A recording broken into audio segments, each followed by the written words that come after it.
Welcome to Being a Parent, a series of short videos with strategies to help make family life less stressful. Hi, I'm Jenny.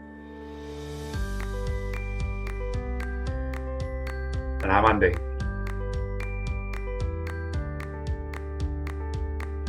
And you'll also hear from our amazing parent group leaders who have tried and tested the strategies in their own homes.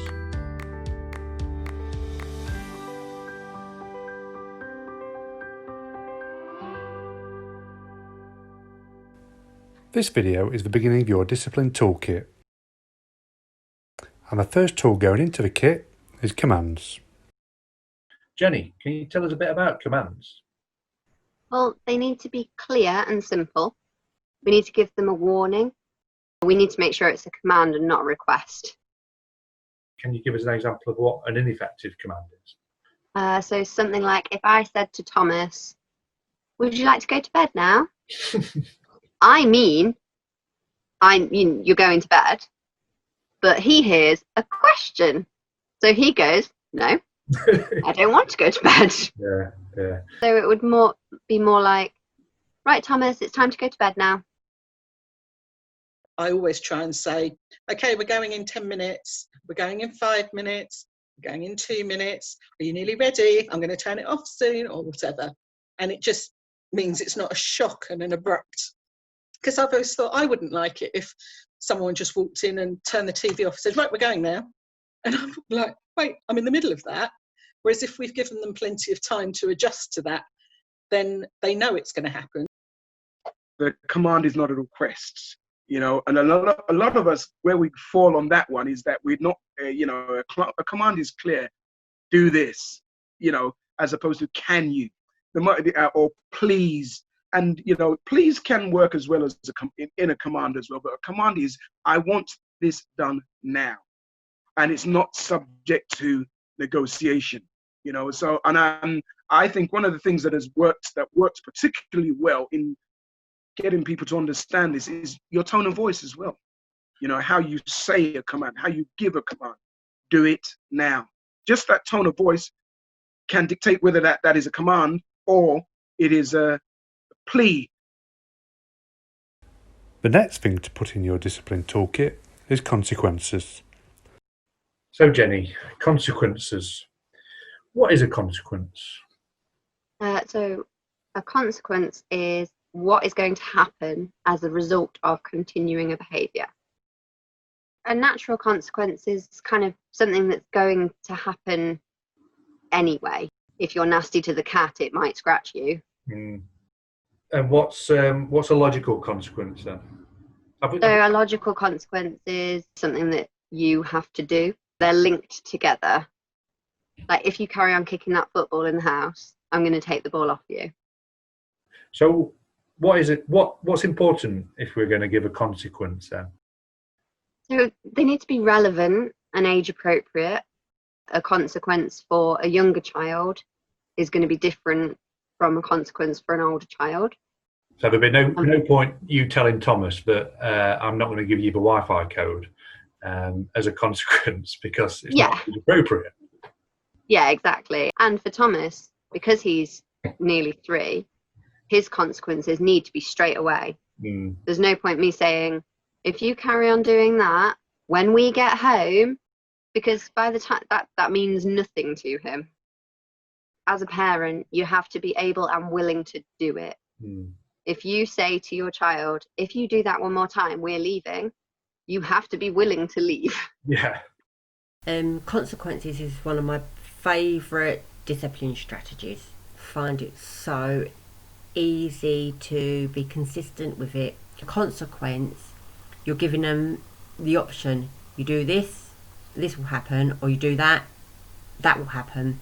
For example, I like to use if, when, then. So if you do this, if you tidy up your mess, then we can go to the park. One thing just to mention about consequences is it's not a punishment. A punishment is given after something's happened and the child has had no chance to change the behaviour beforehand. So, for example, if my toddler was to throw something and I was to turn around and take it off and say, that's it, you're not having that anymore, that's a punishment because she wasn't given a choice to not throw it. So in some ways, delivering consequences is a little harder because you need to be more consistent, but being consistent in parenting really helps, and it helps your kid learn better. And discipline just means to learn, so it helps your kid learn better how to behave appropriately. So sometimes when my daughter doesn't want to complete her homework, I have to put a consequence after I've given her actually plenty of time to try to achieve doing it with my command. So then if she doesn't, I just put in a consequence saying, well, you will get half an hour less today from screen time. And obviously maybe put her back onto trying her best, or it might just finish, and we have to put in a consequence. Consequences are given as a result of you having given a warning.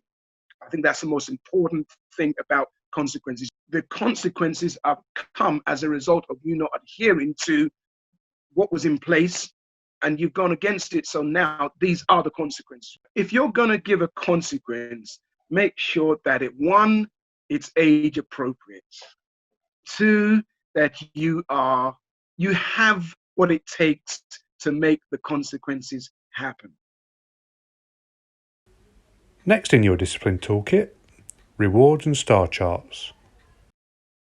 Reward charts are really effective at motivating children to behave in the way you want them to, whether for tasks like doing homework and tidying up toys, or behaviours, such as using words when angry rather than hitting.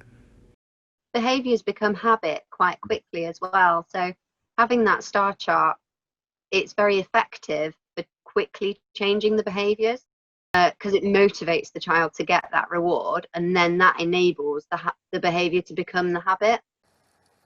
There are 3 main things to make a reward chart work. Choose one behaviour only. Be really specific about that behaviour, so put dishes in dishwasher, not tidy the kitchen. Never take a sticker or star away, no matter how tempting. It was given for doing the right thing. The best reward to give is time with you, whether that's an extra bedtime story, a bike ride, or to get to choose the family film.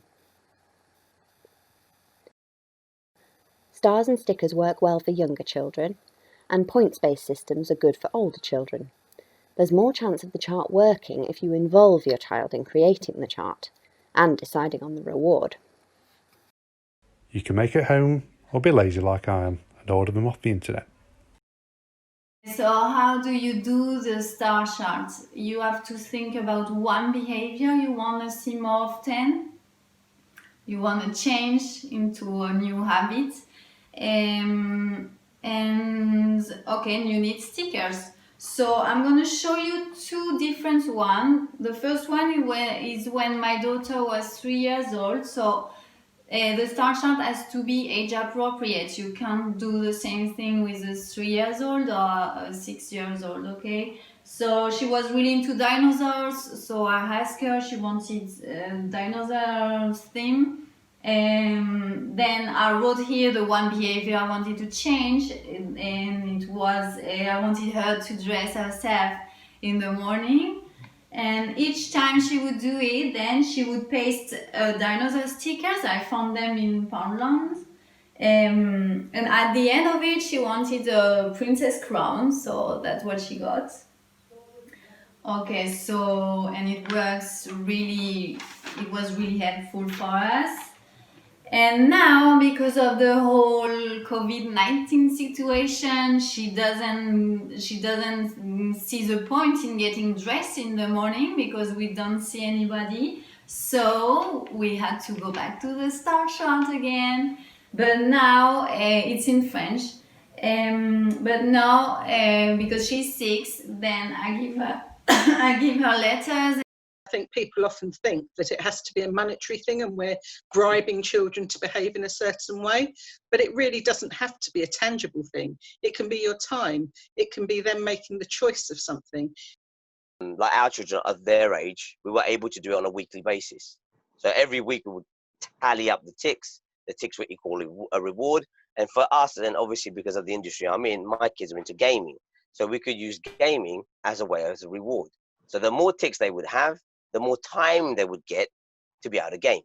on the weekends. We're not treating them like children.